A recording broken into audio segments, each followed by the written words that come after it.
Hello hello వచ్చేసాను. మన లిలీని తెచ్చేసాను. ఇక కథలోకి వెళ్ళిపోదాం. లీలావతి పార్ట్ 18. నా ముఖం మీద ఎవరో నీళ్లు చల్లుతున్నట్టు స్పర్శ తెలుస్తుంది. కళ్ళు తెరవడానికి ప్రయత్నిస్తున్నాను, కానీ నా వల్ల కావట్లేదు. హైనస్, ఒకసారి నా వైపు చూడు అని నా చెంపల మీద తడుతున్నాడు రౌద్ర. ఎక్కడలేని సంతోషం వచ్చింది నాకు, కానీ కళ్ళు మాత్రం అస్సలు తెరుచుకోవడం లేదు. ఏడుపు వచ్చేస్తోంది. నా రౌద్రని చూడాలని ఆరాటం పెరిగిపోతోంది. కన్నీళ్లు కంటి కొనల నుంచి కారిపోతున్నాయి. లిల్లీ, ఏడవద్దు, నేను వచ్చేశాను. ఒక్కసారిగా కళ్ళు తెరువు. రౌద్ర నా కళ్ళు తుడుస్తూ అన్నాడు. చాలా ప్రయత్నించి కళ్ళు తెరిచాను. మస్కగా ఉంది అంతా. ప్రతిరూపం, అతని రూపం నాకు సరిగ్గా కనిపించలేదు. తన ముఖాన్ని వెతుకుతూనే ఉన్నాను చేతులతోనే. రౌడీ రౌడీ పిలుపు నా నోట్లోనే ఆగిపోయింది. లిల్లీ, ఒకసారి చూడు లిల్లీ, నాతో మాట్లాడు అని అంటున్న తన గొంతులో బాధ నాకు తెలుస్తోంది. నేను తనని పిలుస్తూనే ఉన్నాను, కానీ నా మాట తనకి వినిపించడం లేదు. నా నోట్లో నుంచి అసలు మాటే బయటికి రావట్లేదు. నాకు కొంచెం నీళ్లు తాగించాడు. రౌడీ అని పిలిచాను. హా, నేనేం మాట్లాడు. రౌద్ర ముఖంలో కాస్త నవ్వు. చాలా ఆతృతగా నా వైపే చూస్తున్నాడు. I love you rowdy, I love you అన్నాను ఒక్కో మాటని కూడబలుక్కుని. హైనస్, కళ్ళు మూయొద్దు, చూడు నా వైపు అంటున్నాడు రౌద్ర. తను నా చెంపల మీద తడుతూనే ఉన్నాడు. ఎంత తెరుస్తున్నా మూసుకొని పోతున్నాయి నా కళ్ళు. హైనస్, కళ్ళు మూసావు అంటే ఏం చేస్తాను నీకు తెలుసు కదా? నన్ను బెదిరిస్తున్నట్లు మాట్లాడాడు రౌద్ర. నేను నవ్వుతూనే బలవంతంగా కళ్ళు తెరిచి చూస్తున్నాను తన వైపు. హైనస్, కళ్ళు మూయొద్దు, నాకు కష్టంగా ఉంది. ఆ తర్వాత నువ్వే బాధపడాల్సి వస్తుంది. తను జీరవైన గొంతుతో చెప్తున్నాడు. తను బెదిరిస్తున్నా సరే తన గొంతులో బాధ నాకు తెలుసు. చిన్నగా నా చేతిని లేపి తన తల మీద పెట్టి దగ్గరికి లాక్కుంటూ తన పెదవుల మీద ముద్దు ఇచ్చి కళ్ళు మూసుకున్నాను. ఇంకా స్పృహ కోల్పోతున్నానని నాకు అర్థమైంది. నన్ను బలవంతంగా దూరం జరిపాడు. కళ్ళు మూసుకొని నవ్వాను నేను. I love you and I miss you rowdy చిన్నగా పలుకుతూ, నేను చచ్చిపోయాక నన్ను మర్చిపోవద్దు అని ఏడవలేక ఏడ్చేశాను. ఏయ్, ఇంకోసారి అలా మాట్లాడితే నిజంగానే చంపేస్తా అని నా చెంప మీద చిన్నగా కొట్టాడు రౌద్ర. భయమేస్తోంది రౌడీ, చాలా నొప్పి వస్తుంది. ఇంకా అప్పటికి కళ్ళు తెరవలేదు నేను. రౌద్ర, కమ్ ఫాస్ట్ ఎవరిదో విన్న గొంతులా అనిపించింది. ఆ తర్వాత నాకు ఇంకేం గుర్తులేదు. పూర్తిగా స్పృహ తప్పిపోయాను. దేవుడా, నా రౌద్ర కోసమైనా నన్ను బ్రతికించు అనుకున్నాను చివరిగా. కొన్ని గంటల తర్వాత తలంతా భారంగా అనిపించసాగింది నాకు. కళ్ళు తెరిచి చూశాను. నా ఎదురుగా ఎవరో ఉన్నారు. మళ్ళీ కళ్ళు మూసుకొని తెరిచి చూశాను. ఎదురుగా ఉన్న అతన్ని చూడగానే నాలో ఆశ్చర్యం. కౌటిల్య సార్ అన్నాను. అలాగే ఆశ్చర్యంగా వచ్చింది నా నోట్లో నుంచి మాట. నవ్వుతూ నా దగ్గరికి వచ్చి, ఇప్పుడు ఎలా ఉంది లిల్లీ అని అడిగాడు. పర్వాలేదు అన్నాను. ఇంకా ఆశ్చర్యం పోలేదు నాకు. రౌద్ర కోసం చుట్టూ చూశాను. ఎక్కడా కనిపించలేదు తను. లిల్లీ, ఏం కావాలి అని అన్నాడు కౌటిల్య. రౌద్ర అని చిన్నగా అడిగాను. వచ్చేశాడు, డాక్టర్ దగ్గరికి వెళ్ళాడు అని చెప్పాడు కౌటిల్య. కౌటిల్యని చాలా అడగాలనుకున్నాను, కానీ ఒంట్లో ఓపిక లేక నోటికి రెస్ట్ ఇచ్చాను. కళ్ళు కూడా బాగా బరువుగా అనిపించి అలా కళ్ళు మూసుకుని కూర్చున్నాను. డోర్ చప్పుడైంది. కళ్ళు తెరిచి చూశాను. నాకు ఎదురుగా డాక్టర్తో పాటు వస్తూ రౌద్ర కనిపించాడు. డాక్టర్ వచ్చి నన్ను చెక్ చేస్తున్నారు. నేను తననే చూస్తున్నాను. తను డాక్టర్ చేసేవి చూస్తున్నాడు. నేను పర్ఫెక్ట్ అని చెప్పేసి వెళ్ళిపోయాడు డాక్టర్. నాకు ఇచ్చిన మెడిసిన్స్ చూస్తూ ఉన్నాడు రౌద్ర. కౌటిల్య సార్, నా రౌడీని చూస్తూ పిలిచాను నేను. ఏంటి లిల్లీ అని అడిగాడు కౌటిల్య. తను మాత్రం ఆ మెడిసిన్ ప్రిస్క్రిప్షన్నే చూస్తున్నాడు. మీరు కాసేపు బయటికి వెళ్తారా అన్నాను నేను కౌటిల్యతో. తలెత్తి చూశాడు నా వైపు. నేను కౌటిల్య సార్ వైపు ముఖం పెట్టాను. సరే, నా వైపు చూసి చిన్నగా నవ్వి కౌటిల్య వెళ్ళిపోయాడు. ఎందుకలా మూతి ఉమ్మని పెట్టుకున్నారు అని రౌద్ర వైపే చూస్తూ అడిగాను నేను. నీ మీద కోపం వస్తుంది, మాట్లాడకుండా కూర్చో అన్నాడు సీరియస్గా రౌద్ర. నేనేం చేశాను అని మూతు ముడుచుకున్నాను. వెంటనే లేచి నా దగ్గరికి వచ్చి గట్టిగా హత్తుకున్నాడు. నేను నవ్వుకుంటూ ఏడ్చేశాను. చాలా భయమేసింది తెలుసా. ఇంకాస్త గట్టిగా హత్తుకున్నాడు నన్ను. ఎందుకు భయం అని అడిగాను. నువ్వెక్కడ దూరం అవుతావోనని అని అన్నాడు రౌద్ర. అంత సీన్ లేదమ్మా, నాకు చాలా కోరికలున్నాయి, అవన్నీ తీర్చుకోవద్దా అన్నాను నేను. ఏంటవి? నా ఎదురుగా కూర్చున్నాడు రౌద్ర.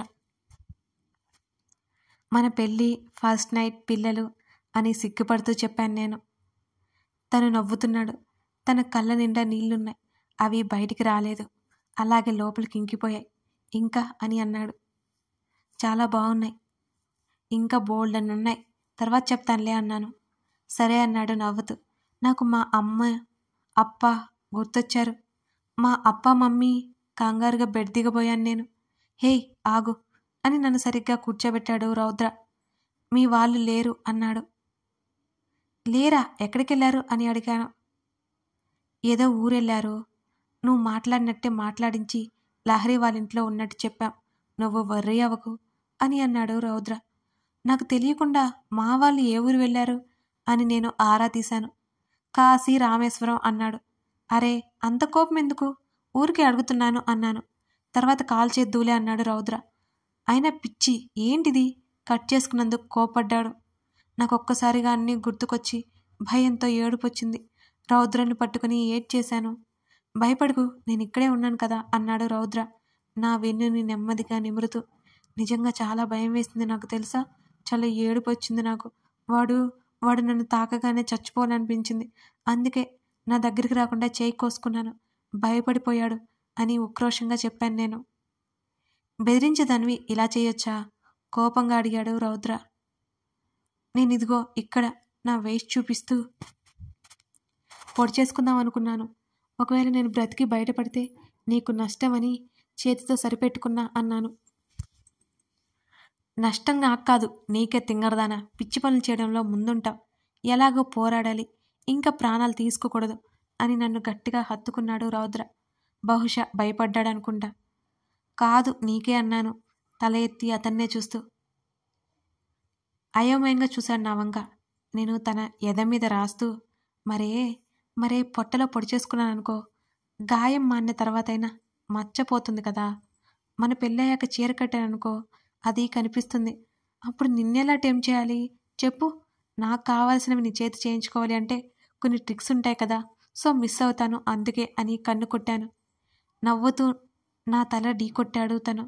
నొప్పి అన్నాను తన భుజం మీద కొట్టేస్తూ. ఇప్పుడు కూడా అల్లరి ఆపువా, నన్ను ఇంకాస్త దగ్గరగా గట్టిగా లాక్కుంటూ అడిగాడు రౌద్ర. ఓయ్ రౌడీ అని పిలిచాను తన ఎద మీద ముద్దిస్తూ. రౌడీ నేను కాదు, నువ్వే రౌడీ రాని అని నా తల మీద తట్టాడు రౌద్ర. నువ్వు నన్ను కొడుతున్నావు అన్నాను నేను. సరే కొట్టను, నాకు నచ్చని పని చేస్తే ఏం చేస్తానో అదే చేస్తాను, నీకు ఓకే కదా అని అన్నాడు రౌద్ర. అయ్యో అంత పని మాత్రం చెయ్యకు బాబు, ఇది హాస్పిటల్ అని కంగారుగా భయంతో అరిచాను. మరి నువ్వు బుద్ధిగా ఉండు అని నోటి మీద చేయి పెట్టుకుని గుండ్రంగా తలూపాను నేను. ఓవర్ యాక్షన్ తగ్గిస్తే మంచిది అన్నాడు. నువ్వే కదా బుద్ధిగా ఉండవన్నావు, అంతలోనే తిడుతున్నావు అని ముఖం చిన్నబుచ్చుకున్నాను నేను. కోపంగా చూశాడు నా వైపు. వెర్రి నవ్వు నవ్వి, ఇదిగో హాస్పిటల్లో నేను ఉండలేను, ఇంటికి వెళ్ళిపోతాను ప్లీజ్, ఇంకా ఎక్కువ ఉంటే కక్కొస్తుంది నాకు, నిజంగా మొత్తం కక్కేస్తా, ప్లీజ్ ప్లీజ్ ఇంటికి తీసుకెళ్ళిపో అని తన గడ్డం పట్టుకుని బ్రతిమాలాను. ఇంకో గంటలో వెళ్ళిపోతాం, సైలెంట్గా ఉండు, కౌటిల్య టిఫిన్ తీసుకొస్తాడు తినేదు అన్నాడు రౌద్ర. నేను బ్రష్ చేయలేదు, ఇక్కడ తినను, ఇంటికి వెళ్ళిపోయి తింటాను అన్నాను. త్వరగా వెళ్ళిపోదాం ప్లీజ్. అవును కౌటిల్య సార్ ఇక్కడెందుకున్నారు అని అడిగాను. అవన్నీ తర్వాత, సరే ఇంటికి వెళ్ళిపోదాం అన్నాడు రౌద్ర. నేను ఒకసారి అప్పాకి కాల్ చేయాలి, ఫోన్ ఇవ్వు. చెప్పడం మర్చిపోయాను, నా ఫోన్ నా బ్యాగ్ ఎక్కడో పడిపోయింది అని ఏడుపు మొహం పెట్టుకున్నాను నేను. నీ ఫోన్కి నీ బ్యాగ్కి ఏమీ కాలేదు, నా దగ్గర భద్రంగా ఉన్నాయి. మీ అప్ప వెళ్ళిన ఊర్లో సిగ్నల్ ఉండదు, వాళ్ళే కాల్ చేస్తారని లహరి చెప్పింది. ఇప్పటికైనా నీకు వచ్చని సాపుతావా అని అడిగాడు రౌద్ర. సరే నన్ను మా ఇంటి దగ్గర డ్రాప్ చేయవా అని అడిగాను. నువ్వు నాతో పాటు వస్తున్నావు అన్నాడు. నో నేను రాను అన్నాను. ఇప్పుడు అక్కడే ఉండబోతున్నావు అని షాక్ ఇచ్చాడు. నేను అస్సలు ఉండను, మా ఇంట్లోనే ఉంటాను అన్నాను గట్టిగా. కుదరదు. ఎందుకు? అక్కడ నేను ఉండలేను, మా ఇంట్లోనే ఉండగలను అన్నాను. లిల్లీ చెప్తే అర్థం చేసుకో అని ఈసారి కోపంగా అరిచాడు. భయంగా వెనక్కి తగ్గాను. తను అరిచేసరికి ఏడుపు వచ్చింది నాకు. నిల్లి, ఒకసారి ఇటు చూడు అని అడిగాడు. నీకు కావాల్సింది నేను రావడమేగా, వస్తాను అని ముఖం పక్కకు తిప్పుకున్నాను కోపంగా. కౌటిల్య డోర్ నాక్ చేశాడు. కమిన్, నేనే పిలిచాను. సార్, నన్ను కార్ దగ్గరికి తీసుకెళ్ళరా అని కౌటిల్య సార్ని చూస్తూ అడిగాను. రౌద్ర నా వైపు కోపంగా చూశాడు. నేను తన చూపులేమాత్రం పట్టించుకోలేదు. రేయ్, కార్ స్టార్ట్ చేయి, వస్తున్నా అని కౌటిల్యకి చెప్పగానే వెళ్ళిపోయాడు కౌటిల్య. నేనే నడుస్తా అని తన చేయిని నెట్టేశాను నేను. నిన్నే లిల్లీ, గొడవ చేయకు అని అన్నాడు నెమ్మదిగా రౌద్ర. నేను వస్తాను అన్నాను కదా, నువ్వు నన్ను ముట్టుకోకు, నేను నడుస్తాను అని బెడ్దిగాను. నేను కళ్ళు తిరిగి దబ్బున పడిపోయా. ఆలోపే నన్ను పట్టేసుకున్నాడు రౌద్ర. నేను నడవగలను. నిజంగా నడవాలంటే చాలా భయం వేస్తుంది. కొంచెం కూడా ఓపిక లేదు. అయినా చెప్పాను. నోరు మూసుకోలేదనుకో, లిప్ లాక్ ఇచ్చేస్తా. ఇక్కడ కాదు, పబ్లిక్ ప్లేస్లో. నువ్వు సైలెంట్గా ఉంటే మంచిది నీకే అని బెదిరించి నా నోరు మూసేశాడు రాక్షసుడు. నేను కోపంగా ముఖం పక్కకు పెట్టుకున్నాను. నిజానికి నాకు అసలు కోపమే రావట్లే. ఇందాక తిట్టాడు కదా, కాస్త బెట్టుగా ఉండాలని. లేకపోతే నన్ను చిన్నపిల్లలా తిడుతున్నాడు. మరి నన్ను 2 చేతులతో ఎత్తుకుని తన ఆ రూమ్ బయటికి నడిచాడు. నేను తన మెడ చుట్టూ చేతులు వేసి చుట్టూ చూస్తూ ఉన్నా. నాకైతే భలే నచ్చింది అసలు. నేనంటే ఎంత ప్రేమ మా రౌడీకి. తెగ ముద్దుకొచ్చేస్తున్నాడు ఆ సమయంలో. మళ్ళీ నేను కరిగిపోతే ఇంకా ఎక్కువ చేస్తాడు కాబట్టి స్ట్రాంగ్గా ఉండాలని నిర్ణయించుకున్నాను. కార్లో కూర్చోబెట్టి నా పక్కన కూర్చున్నాడు. కౌటిల్య సార్ డ్రైవ్ చేస్తున్నాడు. కౌటిల్య సార్, మీరేంటి ఇక్కడ? ఇప్పటికైనా చెప్పండి అన్నాను నేను. ఇదిగో మీ అన్నయ్య కాల్ చేస్తున్నాడు, మాట్లాడు అని రౌద్ర ఫోన్ని నా చేతికిచ్చాడు. నీకు మా అన్నయ్య చేయడం ఏంటి, తెలుసా నీకు అని అడిగాను ఆశ్చర్యంగా. నోరు తెరిస్తే క్వశ్చన్సే, మాట్లాడు ముందు మీ అన్నయ్యతో అన్నాడు రౌద్ర సీరియస్గా. నాకంతా అయోమయంగా ఉంది. మా అన్నయ్య అసలు ఎలా తెలుసు రౌడీకి?